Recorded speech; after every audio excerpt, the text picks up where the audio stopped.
Hello students, today we will solve the remaining questions of chapter 1 12th physics. So here it is the question number 19. Question में लिखा है a point charge of 2 microcoulomb is at the center of a cubic Gaussian surface of side 9 cm. तो सबसे पहले जो values given है वो लिख लेते हैं सोल्यूशन में। देखिए एक तो चार्ज की वैल्यू गिवन है Q इज इक्वल टू कितना चार्ज दिया हुआ है 2 माइक्रोकूलोम का, और इस 2 माइक्रोकूलोम को कूलोम में कन्वर्ट करेंगे तो 2 × 10⁻⁻⁶ SI में कन्वर्ट हो गया। कह रहे हैं कि इस चार्ज को एक क्यूब के सेंटर पर रख दिया। पहले डायग्राम बना लेते हैं। एक इस तरीके से कोई क्यूब है, तो इस क्यूब का यहाँ कोई सेंटर है, ये तो सेंटर पे ही चार्ज रखा हुआ है 2 माइक्रोकूलोम का, और इस क्यूब की जो साइड्स हैं वो सभी साइड्स 9 सेंटीमीटर की हैं। ये साइड 9 सेंटीमीटर क्योंकि क्यूब है, क्यूब की सभी साइड्स इक्वल मैग्नीट्यूड की होती हैं। तो आर की वैल्यू बताइए, इट इज़ 9 सेंटीमीटर। मीटर में कन्वर्ट कर लेंगे तो 9 × 10⁻⁻² मीटर ये करना पड़ेगा। ठीक है, क्वेश्चन ये बोल रहा है what is the net electric flux for the surface. तो फ्लक्स पूछा है कि इस सरफेस के लिए फ्लक्स कितना होगा। तो फ्लक्स का फॉर्मूला गॉस थ्योरम से पता है, तो लिखेंगे applying Gauss theorem. Gauss theorem से फ्लक्स निकालने का फॉर्मूला जानते हैं, phi E = Q/ε0। इसमें देखिए इस आर का कोई मतलब नहीं है, वो उसका साइज पे डिपेंड नहीं कर रहा। टोटल चार्ज को ε0 से डिवाइड कर देंगे। सो टोटल चार्ज इज 2 × 10⁻⁻6, और जो ε0 है उसकी वैल्यू होती है 8.85 × 10⁻⁻12। 8.85 × 10⁻⁻12। So after dividing we are getting the answer 2.26 × 10⁻5 newton metre square per coulomb. Okay, so this is the answer of this question.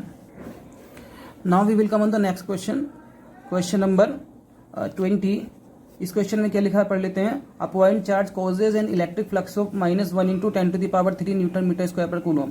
ये चार्ज है इतना फ्लक्स है, सॉरी फ्लक्स का वैल्यू है -1 × 10⁻³ newton metre square per coulomb to pass through a spherical Gaussian surface. एक spherical Gaussian surface से pass होता है, उस गॉसियन सरफेस का साइड है 10 सेंटीमीटर। ठीक है, इसमें दो पार्ट्स पूछे जा रहे हैं। If the radius of the Gaussian surface were doubled how much flux would pass through the surface. अगर उस गॉसियन सरफेस की रेडियस को डबल कर देंगे तो फ्लक्स कितना पास होगा ये बताना है। And on the B part what is the value of the point charge. तो जो चार्ज है उसकी वैल्यू कितनी है। तो सॉल्व करने के लिए देखिए क्या करेंगे, सॉल्यूशन नंबर 20 है। जो वैल्यूज गिवन है वो लिख लेते हैं। हियर जो वैल्यू है, आप सबसे पहले फ्लक्स का वैल्यू दिया था phi E = -1.0 newton metre square per coulomb. And आपको जो गॉसियन सरफेस है, गॉसियन सरफेस का रेडियस गिवन है R = 10 सेंटीमीटर। मीटर में कन्वर्ट कर लेंगे तो 10 × 10⁻⁻² मीटर इस तरीके से हो जाएगा। So on the A part ये पूछा गया है कि अगर उसकी रेडियस को डबल कर देंगे तो क्या फ़र्क पड़ेगा।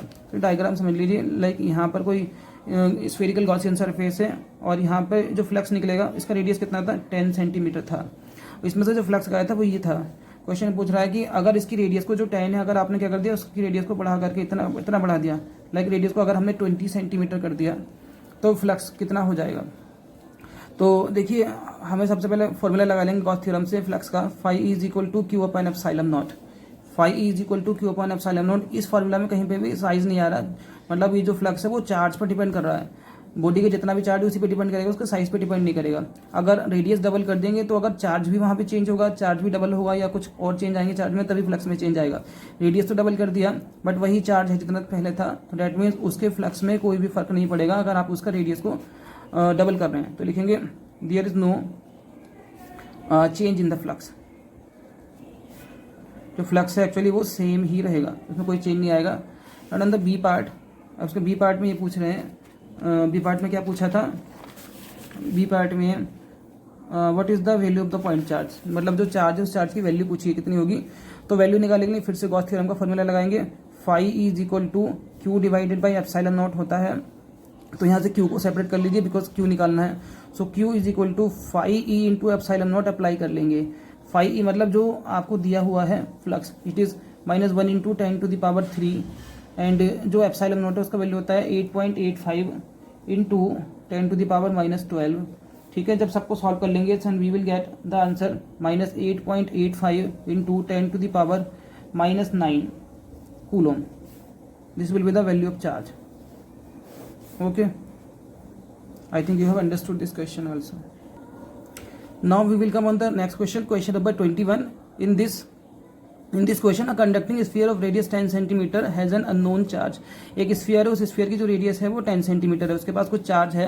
If the electric field 20 centimetre from the centre of the sphere is this, अगर उसके सेंटर से 20 सेंटीमीटर की डिस्टेंस पर कुछ इलेक्ट्रिक फील्ड का वैल्यू गिवन है, तो एंड पॉइंट्स रेडियली इनवर्ड, जो इलेक्ट्रिक फील्ड है वो रेडियली इनवर्ड है उस पर डायरेक्शन में। So what is the charge on the sphere, तो स्फीयर पर चार्ज पूछा है। So first of all we will write the values what have given. Solution number 21 it is.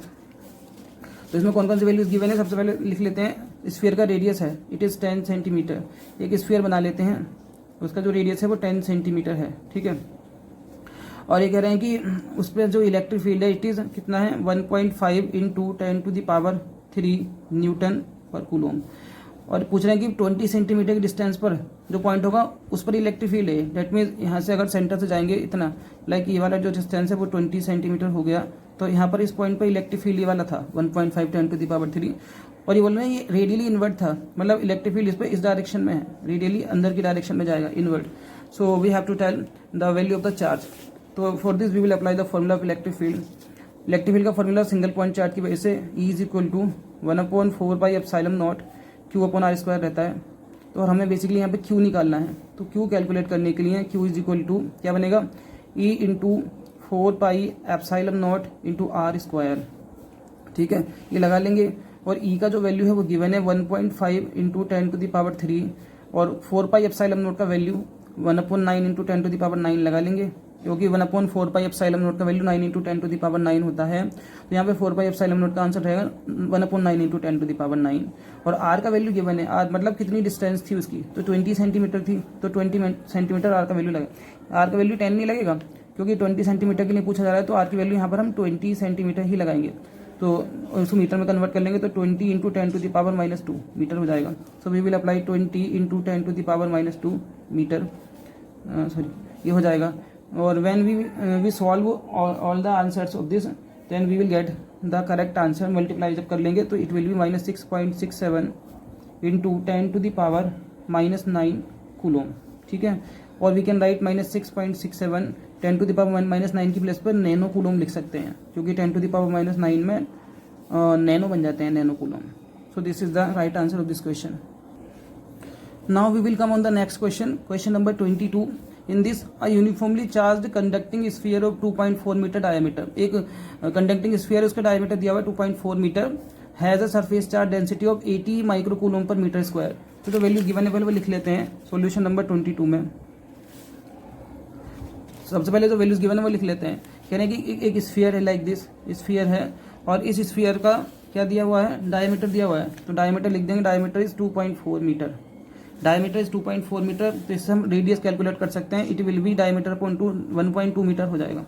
और इसका सरफेस चार्ज डेंसिटी बताया हुआ है, इसका जो सरफेस चार्ज डेंसिटी होगा sigma, it is 80 micro coulomb per metre square. So micro coulomb per metre square लिख देंगे 80।